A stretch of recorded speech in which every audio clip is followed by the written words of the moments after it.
Hi, everybody, and welcome to the Dr. Psych Mom Show. Today, I'm going to talk about a topic that I have written about before, which is masturbation, and specifically that if your sex life isn't great, masturbation may be doing more harm than good. And by maybe doing more harm than good, I mean it's ruining things. So I was hyperbolizing when I said that in the title that masturbation is the junk food of your relationship because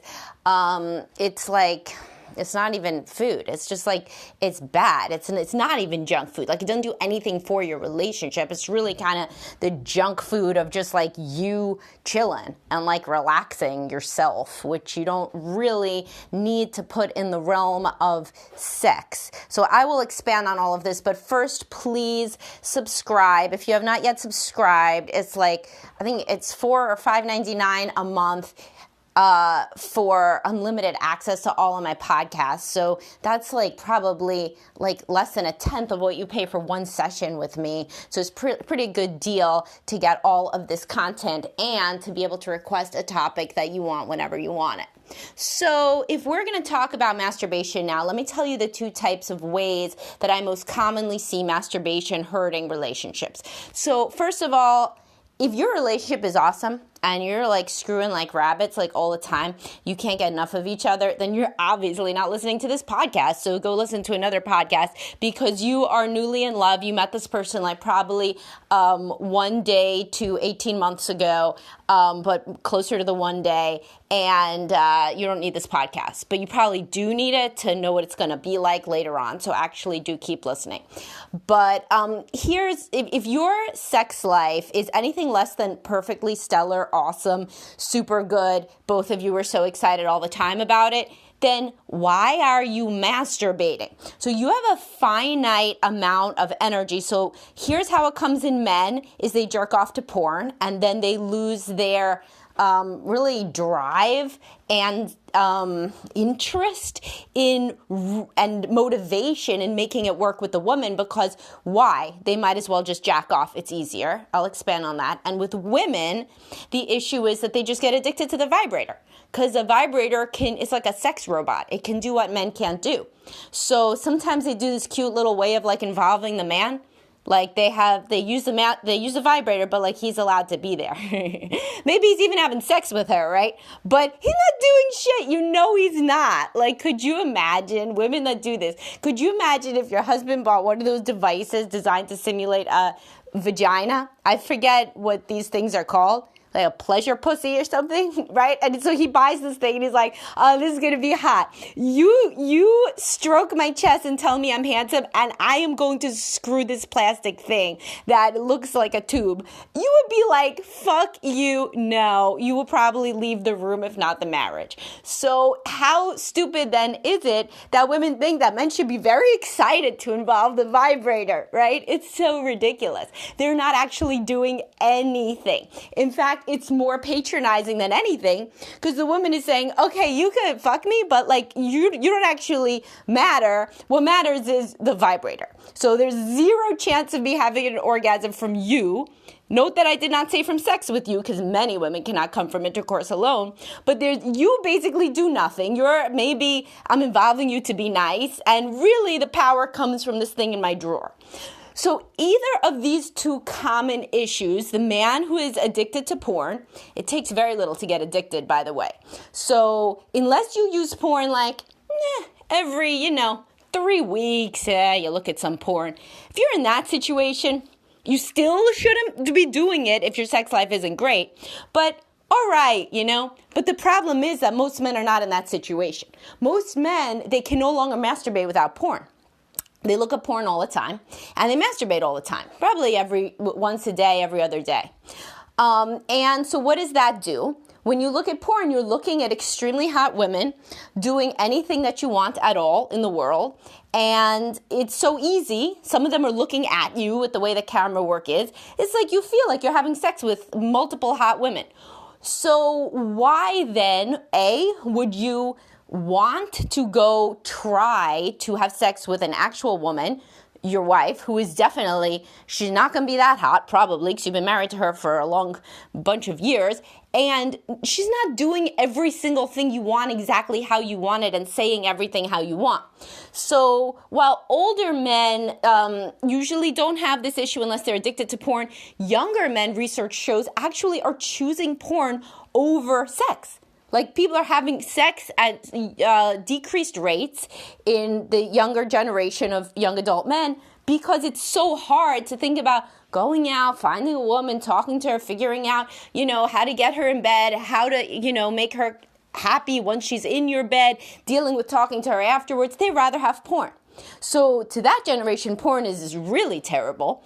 But with the people that I work with who are married for years, it's not great either, because if you can have this simulated, basically virtual reality experience nowadays with the level of depth and variety that you can find, then it really detracts your motivation from having what would usually, without porn, have been an exciting experience with your wife, but now seems like it's a lot of work and it's not even going to be that interesting.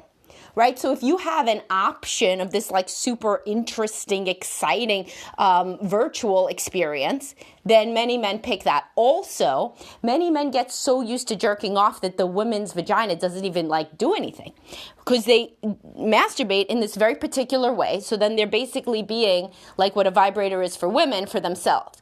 They're masturbating this very particular way. A man has a strong grip, stronger than a woman's vagina, and he's going to do whatever he does in whatever pace he does it with whatever technique he has. And then frequently sex is not actually going to feel as good. So even the masturbation with no porn, that's not helping anything because you get used to it. And anything that you're used to that is not your spouse is not going to help you work on a sex life with your spouse. You want to be used to having sex with your spouse. And for the women that masturbate, I've already said how kind of demeaning it is to involve the vibrator unless it's just like a fun treat. If it's a fun treat and we want to see basically your wife have sex with a robot, which is pretty much what it is, cool. But if it's every time you need it to get off, then you got to ask yourself, why can't your husband get you off? Now, frequently this is because the woman has never told him how. And sometimes it's because she started masturbating with a vibrator when she was so young that she cannot, or she thinks she cannot, come without the vibrator. Because, again, the vibrator does things a man cannot do. You see some of these things that are advertised to me on Instagram. They look like, I don't even know what. A huge penis combined with something for other stimulation. It's like nuts. It's this whole multi-varied device. But anyhow, so if the woman thinks that she cannot have an orgasm without it, then she won't even teach the guy how to do it. Or if it just kind of, it takes too long and she gets anxious, she doesn't really know how to tell him to do anything different, then it becomes easy, a lazy, easy way to have an orgasm. Now, for women that are masturbating with a vibrator alone, this is worse than anything because the guy wants to be having sex with you. You have a finite amount of energy, right? Finite amount of sexual energy as a woman in a monogamous relationship. Your number's close to 0. So let's say you got a 0.5 of sexual energy. Can you imagine using this for yourself all the time? Let me give you an analogy for women. Let's say that you wanted your husband to be home for family dinner, right? So this is a big one. You say, I really think it's important for our family. Our kids are young. We only have them young for so long. I really want this experience of us all eating dinner together as a family. Your husband says, all right, I don't really see the point, but, fine, I'll do it, right? And then you find out that this fool, he's been driving to McDonald's after work every day, shoving down a cheeseburger, and then coming home for dinner. And then, of course, he's going to drag his feet. He's going to watch some TV. He's going to check his phone because he's not hungry. He is not hungry. So he is not going to be motivated to be engaged at family dinner because he's not hungry. He doesn't want to even sit at the table. He doesn't want to look at the food. He has already had a cheeseburger from McDonald's. So that is my junk food analogy. So if he's having this shitty Whopper or whatever, then why would he want to come and eat your nice home-cooked food and engage in an enthusiastic way that a person only would at dinner if they were hungry for dinner? Because otherwise they're going to make excuses not to be at the table because they're full.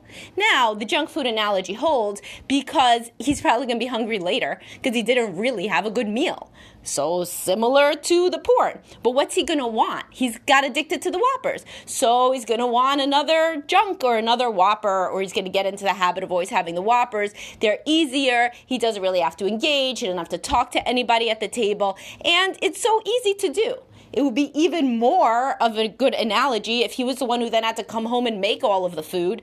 Why wouldn't he just want to go just go to McDonald's, right? So this is what it is to masturbate when you're trying to reserve your energy and enthusiasm and motivation for your sex life with a partner. You're like going and sneaking off to the side and having junk food, and then you're not going to be excited for the meal. The meal is more effort, but it's worthwhile. Actually fills you up. It's actually healthy, but you're all filled up with the junk.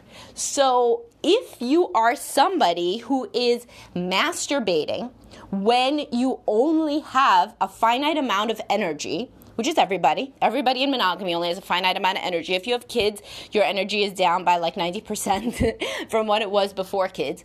So when you would do this, so let's say that you're a woman and you say, I thought that it was good though. I've been reading all these years in Cosmo and whatever else. I love Cosmo. I used to read Cosmo all the time. I don't read anything now because I don't have any time. I read books. I don't read Cosmo. But Cosmo's great. It's great actually for men to read Cosmo because then they see what the sex tips are that they give women. For men, it can be pretty eye-opening if you've only been reading it from one side. But anyhow, you say, but I've been reading everywhere that women have to masturbate in order to discover their body and they could have independent sexual pleasure. That is great if you're a 27-year-old single girl and you've never masturbated, right? Cool. Figure it all out, Get really independent about your sexual pleasure. However, then you're married. You've already figured out how to masturbate, right? And by the way, everything that I'm saying here, if you're somebody who has never masturbated and you're extremely averse to sexual pleasure because of either abuse, a super religious upbringing, whatever, then sure, figure out how to masturbate. I'm talking about the people that are experts. They already know how to masturbate. It's not that hard to figure out how to masturbate with a vibrator. That thing could make a dead person come usually. So figure it out, but try to figure it out without a vibrator because the vibrator, again, is not going to be anything you could teach a partner to do. So try to figure it out yourself. But if it's just you and you're single and you're figuring yourself out with the goal of eventually you're going to be in a relationship if you want one, and then you could teach somebody how to do what you're learning, that's cool. That is not my intended audience, though, for this episode. My intended audience is the people that are in a relationship with somebody who wants to work more on the sex life, and instead they are diverting their limited energy by using a vibrator or by jerking off to porn. So either way, you are not involving the person. You're not teaching them how to do what you want.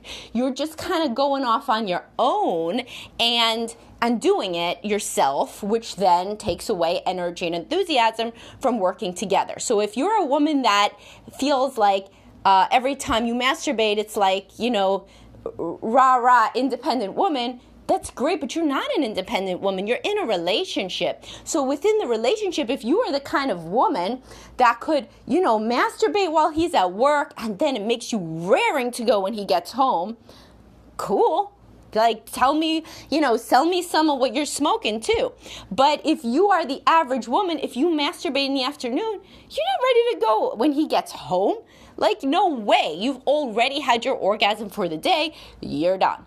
So, and also, frequently people do not even tell the spouse when they masturbate. So then there's like no point at all, and it becomes wrapped in shame, secrecy, and privacy.